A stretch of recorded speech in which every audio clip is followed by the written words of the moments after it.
Meie oleme StepCharge ning oleme loonud inimestele võimaluse laadida oma seadmeid viisil, mis pikendab nii nende eluiga kui ka kasutusaega ligi 30%. 30 sekundit aega rääkida, mis te istute siin?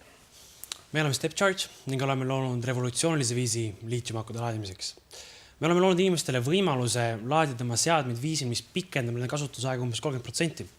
Näiteks nutitelefonide kasutajad saavad meie tehnoloogiaga laadides iga päev 2–5 tundi lisaaktiivkasutusaega. Me töötame praegu 2 suunas. Koostöös Apple'i ja Valklaariga oleme arendamas füüsilist toodet, mis siis ühendub kliendi valitud seadme selle laadija vahele ning rakendab meie laadimisalgoritmi.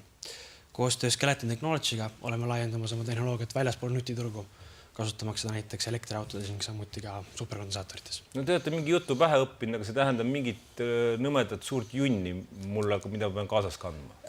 Ma saan teile näidata. Ja ongi selline asi? Jaa, tõepoolest. See siis praegu on meie viimane prototüüp füüsilisest tootest siis. Ehk siis see on reaalselt väikene karbike, mis pannakse siis näiteks teie telefoni selle laadija vahele ning tänu teistsugusele laadimisele suudame me akus esile kutsuda reaktsioonid, mis siis lasevad meil kasutada aku täit potentsiaali.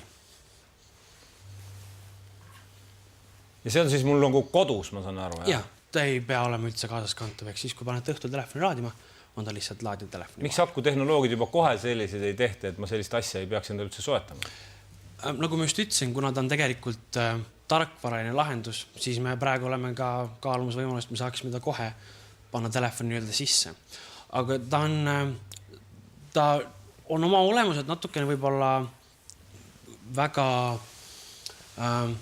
tuntud tegijate jaoks eksperimentaalne eelkõige, sest me oleme leidnud selle seaduspärasuse kohas, kus see tegelikult olla ei tohiks. Ehk siis otsides seda lahendust kohast, kus seda olla ei võiks, oleme selle leidnud. Kus kohast? Füüsika tegelikult ütleb, et see ei tohiks niimoodi toimida, aga teatavate, kuidas ma ütlen siis? Tiigor Mangiga olete ühendust võtnud? Ei ole, õnneks mitte. Kellega siis? Lähtume ainult füüsikast ning oleme ka konsulteerinud näiteks Eesti ühe kõige arvatavasti tuntumate ja selle patendi saab võtta?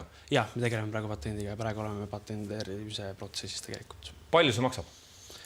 Füüsiline toode praegu on meil hinnatud umbes vahemikku 10–15 eurot. Kes sellest maksab? Lõpptarbija, kasutaja, nagu teie näiteks. Miks ta peaks seda tahtma?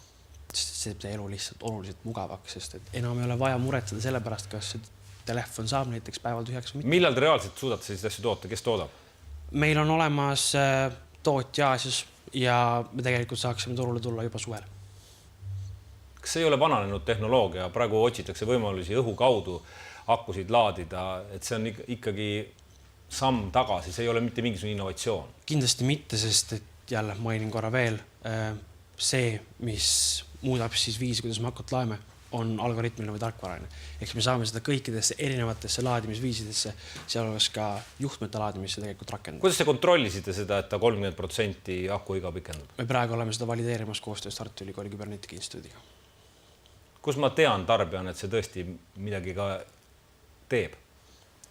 Tundub, et kõige parem viis on ise järgi proovida. Nii et ma usun, et oma hinna poolest on ta nii palju odav, ehk ei peaks kõhklema. Aitäh! Aitäh!